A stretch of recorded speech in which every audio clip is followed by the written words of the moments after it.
반갑습니다. 말씀과 함께 하루를 시작하는 주님의 백성들을 예수님의 이름으로 축복합니다. 2025년 11월 6일 목요일 오늘 주신 말씀은 에스라 5장 1절에서 17절까지입니다. 그때에 학계 예언자와 이도의 아들 스가랴의 예언자가 자기들이 받들어 섬기는 이스라엘의 하나님의 이름으로 유다와 예루살렘에 사는 유다 사람들에게 예언을 하기 시작하였다. 같은 때에 스알디엘의 아들 스룹바벨과 요사닥의 아들 예수아가 예루살렘에 있는 하나님의 성전 건축 공사에 착수하였다. 하나님의 두 예언자도 그들을 도왔다. 바로 그때에 유프라테스강 서쪽 지방의 닷든의 총독이 스달보스네와 동료 관리들을 데리고 그들에게 와서 누가 그 성전을 다시 지으라고 하였는지 누가 성벽 공사를 마치라고 하였는지를 물었다. 그들은 또한 성전 재건을 돕는 사람들의 이름도 밝히라고 요구하였다. 그러나 하나님이 유다의 원로들을 돌보아 주셨으므로 아무도 그 일을 막을 수 없었다. 페르시아 관리들은 이 일을 다리우스 왕에게 알리고 회답을 기다리는 수밖에 없었다. 유프라테스강 서쪽 지방의 닷든의 총독은 스달보스네와 동료 관리들인 유프라테스강 서쪽 지방의 관리들과 함께 다리우스 왕에게 글을 올렸다. 그 글의 내용은 다음과 같다. 다리우스 임금님께서 평안하시기를 빌며 임금님께 아뢰입니다. 저희가 유다 지역에 갔을 때에 그곳 백성이 크신 하나님을 모시려고 성전을 짓고 있는 것을 보았습니다. 그들은 큰 돌을 떠다가 성전을 지으며 나무를 날라다가 벽을 쌓고 있었습니다. 감독관들의 관리 아래 공사는 빈틈없이 잘 진행되어 가고 있었습니다. 그래서 저희는 원로들에게 누가 그 성전을 다시 지으라고 하였는지, 누가 성벽 공사를 마치라고 하였는지를 물었습니다. 또한 임금님께 공사 책임자들의 명단을 만들어서 알려드리려고 그들의 이름도 물었습니다. 그들이 우리에게 한 대답은 다음과 같습니다. 우리는 하늘과 땅의 주이신 하나님을 섬기는 사람입니다. 우리는 지금 허물어진 성전을 다시 짓고 있습니다. 이 성전은 본래 옛날 이스라엘의 어떤 큰 왕이 짓기 시작하여 완공하였던 것입니다. 그런데 우리 조상이 하늘에 하나님을 노엽게 하였으므로 하나님이 우리 조상을 갈대아 사람 바빌로니아 왕 느부갓네살의 손에 넘기셨습니다. 그가 이 전을 허물고 백성을 바빌로니아로 사로잡아 갔습니다. 그러나 고레스 왕께서 바빌로니아 왕이 된 그 첫 해에 하나님의 성전을 지으라고 칙령을 내렸습니다.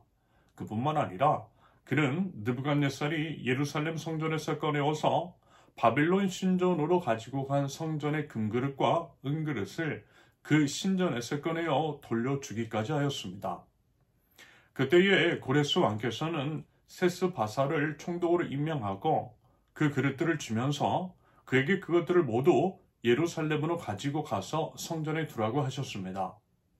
또 하나님의 성전을 제자리에 다시 세우라고 말씀하셨습니다. 바로 그 세스바살이 예루살렘으로 와서 하나님의 성전 기초를 놓았습니다. 그때부터 오늘까지 줄곧 일을 하였으나 아직 다 마치지 못하였습니다.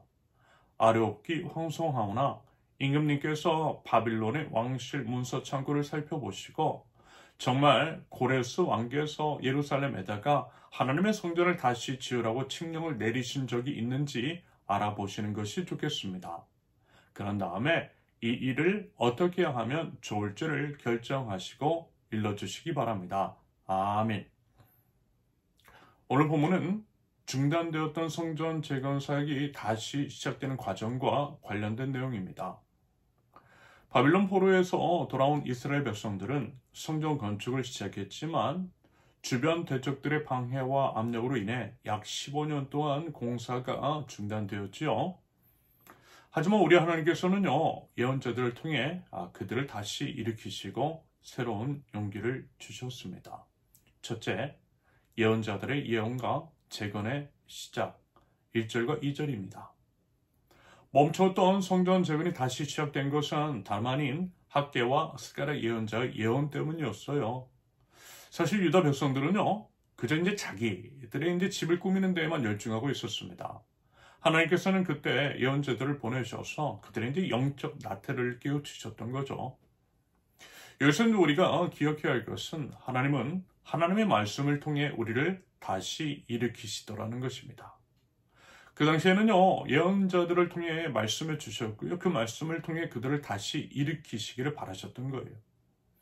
그러면서 이제 2절 본문에서 같은 때에 스룹바벨과 여호수아가 건축 공사에 착수했다라고 하는 것은 말씀에 대한 즉각적인 순종을 보여줍니다.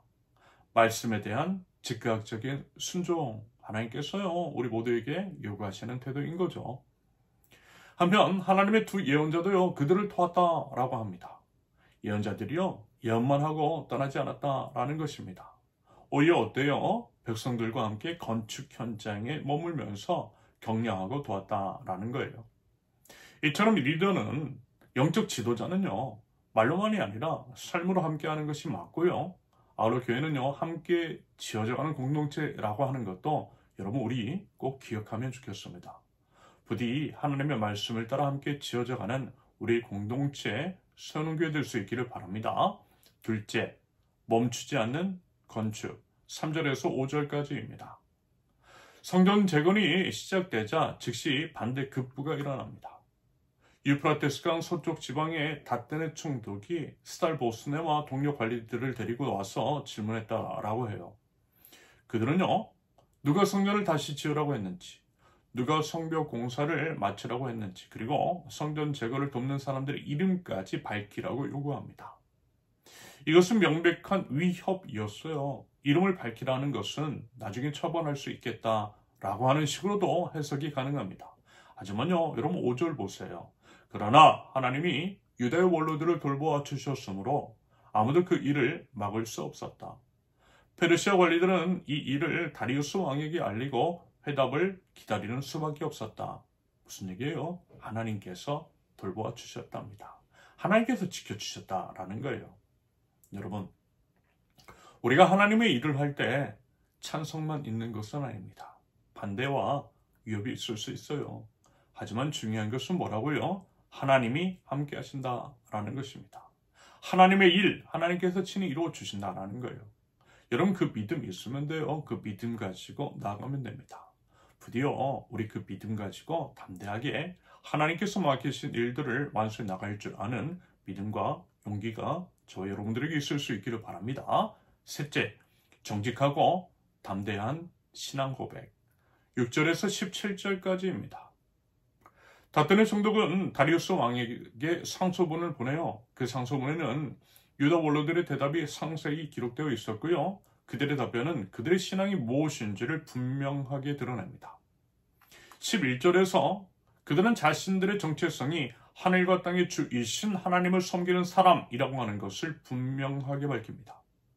그들의 사명이 어떤지 세상 권력의 명령이 아니라 창조주 하나님의 명령에 근거하고 있음을 천명했던 거예요. 그런데 12절에서 15절까지에서는요, 성전이 무너진 이유에 대해서 여과 없이 솔직하게 다 털어놓아요. 한마디로 그들의 조상들이 하나님을 노엽게 했기 때문이었다라는 것입니다. 그래서 바빌로니아 왕 느부갓네살의 손에 넘겨졌다라는 거예요. 하지만 고레스 왕을 통해 하나님의 성전을 지으라는 명령을 받았음도 분명하게 이야기합니다. 이런 것들은 뭐냐면 결국 역사의 주관자가 하나님이시라는 거예요. 성전 재건은 하나님의 언약에 따른 회복의 역사, 하나님의 뜻이라는 것을 천명한 것으로 해석이 가능합니다. 그러면서 이제 13절에서 또 17절까지를 보세요. 원로들은 이 모든 일이 고레스 왕의 칙령에서 비롯되었음을 이야기하잖아요. 왕궁의 보물창고를 살펴보고 정말 이제 고레스 왕이 예루살렘에다가 하나님의 성전을 다시 지으라고 칙령을 내렸는지도 확인해 보라고 자신 있게 이야기합니다. 거짓이 아니라는 거예요.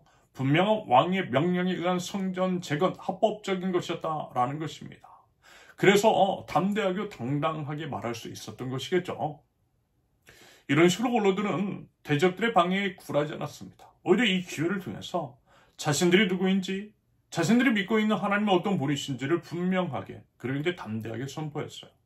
악의 계략에 휘말리지도 않고 굴복하지도 않았던 믿음의 사람들이었습니다.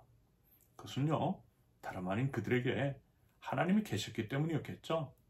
선포된 말씀을 통해 그 확신 가졌기 때문일 것입니다. 그리고 그 말씀을 따라 행할 때에 하나님께서 친히 그 말씀을 이루신다라고 하는 것들을 믿었기 때문입니다. 여러분, 우리에게 바로 그와 같은 믿음이 있을 수 있기를 바랍니다. 그 믿음 가지고요, 담대하게 하나님의 뜻을 이뤄가면 좋겠어요. 그럴 때에 우리 하나님께서 친히 도와주실 줄로 믿습니다. 그 하나님을 경험하고 더욱 소리 높여 찬양할 줄 아는 하나님 나라 백성들, 저와 여러분들 모두 되실 수 있기를 예수님의 이름으로 축원합니다. 함께 기도합니다. 하나님 아버지, 중단되었던 믿음의 건축을 다시 시작할 수 있도록 은혜를 더하여 주시옵소서. 반대와 위협 속에서도 오직 주님께서 죄를 돌보고 계심을 믿는 믿음 가지고 담대하게 나아가게 하옵소서. 어떤 상황 속에서도 담대하게 우리 주님을 고백하게 하시고 끝까지 주님의 일을 감당하는 그 믿음 주시며 말씀 위에 믿음의 기초를 세워나가는 하나님 나라 백성들, 그 말씀을 따라서 하나님의 나라를 이뤄가는 하나님 나라 백성 저희 될 수 있도록 주님 인도하여 주시옵소서. 예수님의 이름으로 기도합니다. 아멘. 하나님께서 오늘 주신 말씀과 각자의 기도 제목을 놓고 우리 잠시 기도합니다.